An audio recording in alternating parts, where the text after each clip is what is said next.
always ask people when they speak to speak, take their mask off and be as real and truthful as they're willing to be. And I ask them to come from a place of feeling. So not only am I speaking truthfully, I'm being true about what I'm feeling and experiencing in the moment. And inevitably, and so a typical group might have 20 people in it, sometimes a little less, sometimes I've had 30 or 40. All it takes is for one person to go really deep, and they go into their body and they feel deeply and they're unusually honest in a really sincere way. And that's an example. The whole group gets it. Oh, this is what we're doing.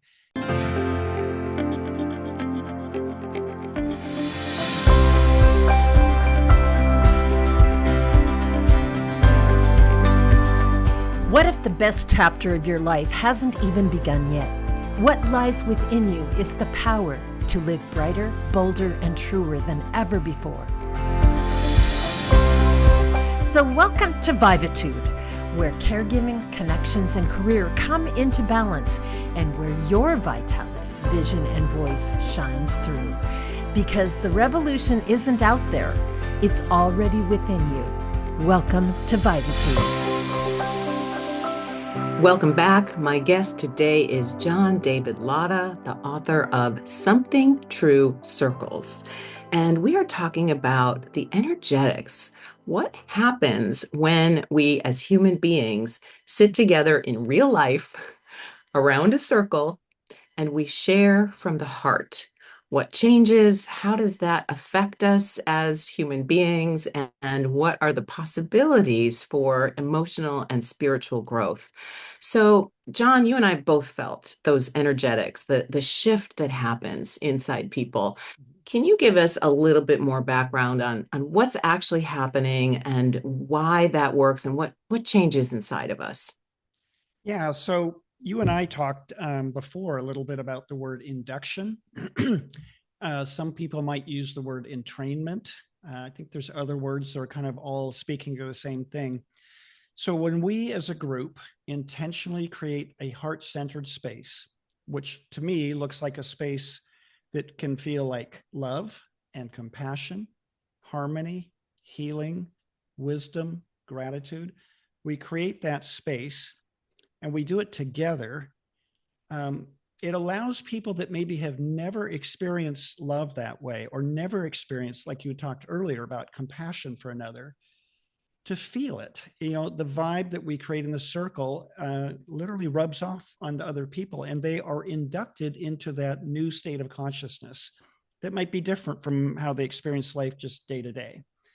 And so that's probably one of the most important parts of the circle, is just creating that space.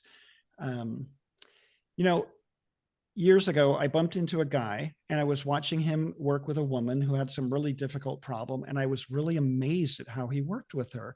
And I asked him later, because what I noticed was he asked a few questions, but he mostly just listened. And I could really see, like, in a way, he's really empowering her. And there's something mysterious going on that I'm not seeing. And so I asked him later, I said, "What do you do for a living?" He goes, "I'm a shaman." I'm like, "Well, what does a shaman do?" He goes, "I mostly just hold space." And so it sounds so simple, but just creating that space and holding it creates all sorts of opportunities for people within the circle to start to, like I said, become entrained to things like unconditional love or compassion or sense of harmony, a feeling of gratitude where they might not have felt it before. And it goes even deeper than that. As everybody is sharing deeply in the circle, it sort of creates what I heard some person call a wisdom soup once. We're all learning from each other at the same time. And, intellectual learning is great, but this is learning at a more visceral, feeling, cellular, subtle level. And it's really profound, even though it's kind of mysterious. I love that. I understand it. I'm not sure to what extent our listeners may be able to get a grasp of that because, we see people, we talk to people, we listen to people all the time, Yeah. but this is different. There is the Yeah. intention that you're setting. And you mentioned the word induction or entrainment, how the energy of the group actually has a like a physiological effect Yeah. on just being part of that. There is, I think, one story that you shared about how, if someone starts Yes. speaking, right? Can you tell me a little bit more about that? Yeah, Is it an absolutely. example? Yeah. After doing a lot of these circles, this is what I hope for in every circle. So I always ask people when they speak to speak, take their mask off and be as real and truthful as they're willing to be. And I ask them to come from a place of feeling. So not only am I speaking truthfully, I'm being true about what I'm feeling and experiencing in the moment.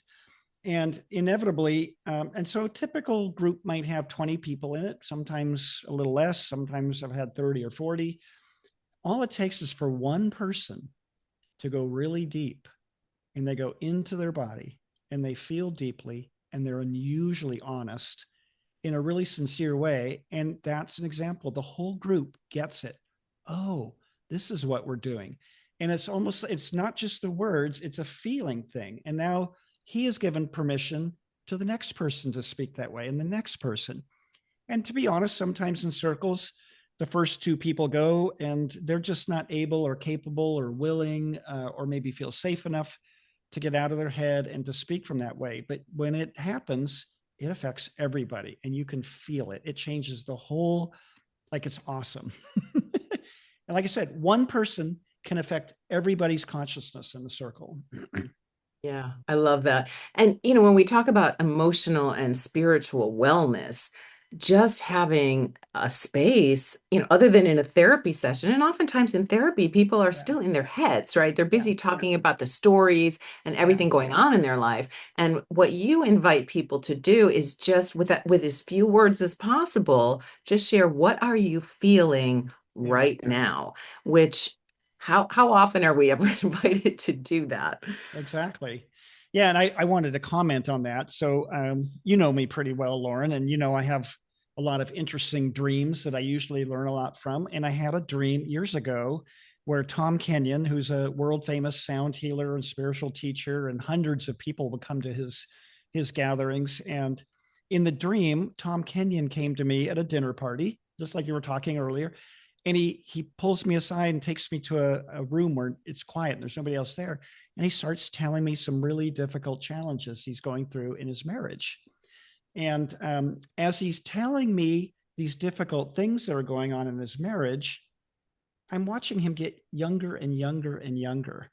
And so there's something cathartic about unburdening yourself. And there's something that to me feels like almost like a little baby fountain of youth, because a lot of times we work really hard to present ourselves a certain way. We work really hard to wear masks in certain situations. And I'm not naive. I understand it's important and necessary in certain situations, but we can expend a lot of energy doing that all the time.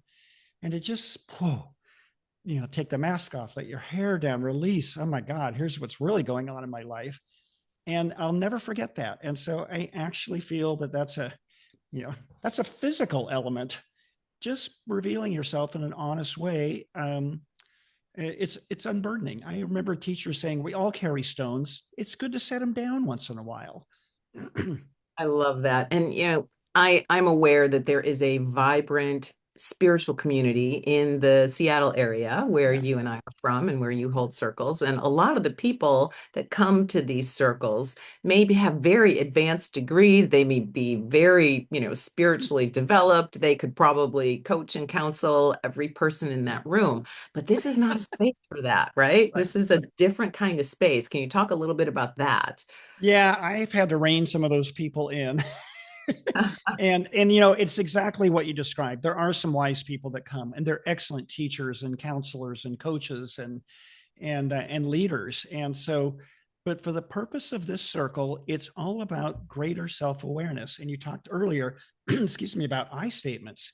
And so I tell those people, we can learn a lot from you just by you teaching us how you're becoming more self-aware.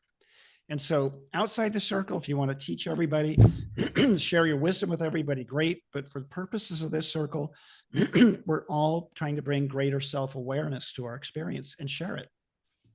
Yeah, and again, there are so few experiences or opportunities in the real world where we can kind of let go, relax, and simply share. So, for those who aren't familiar, I statements mean when you are sharing something, you speak with the I.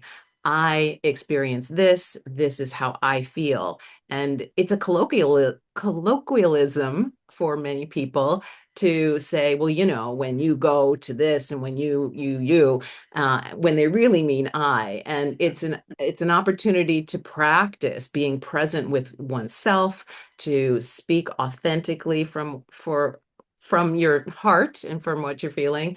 And it's just such a beautiful container for that. So thank you for creating this and for making the book available.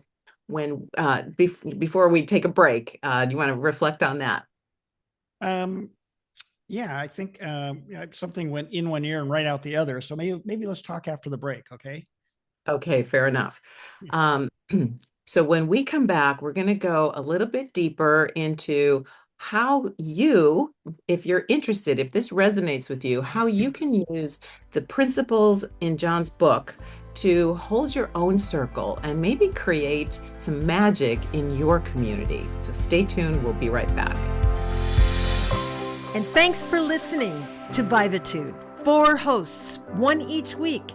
We help you revivitude your next chapter because purpose, passion, and prosperity isn't out there. They're already within you. Brighter, bolder, truer.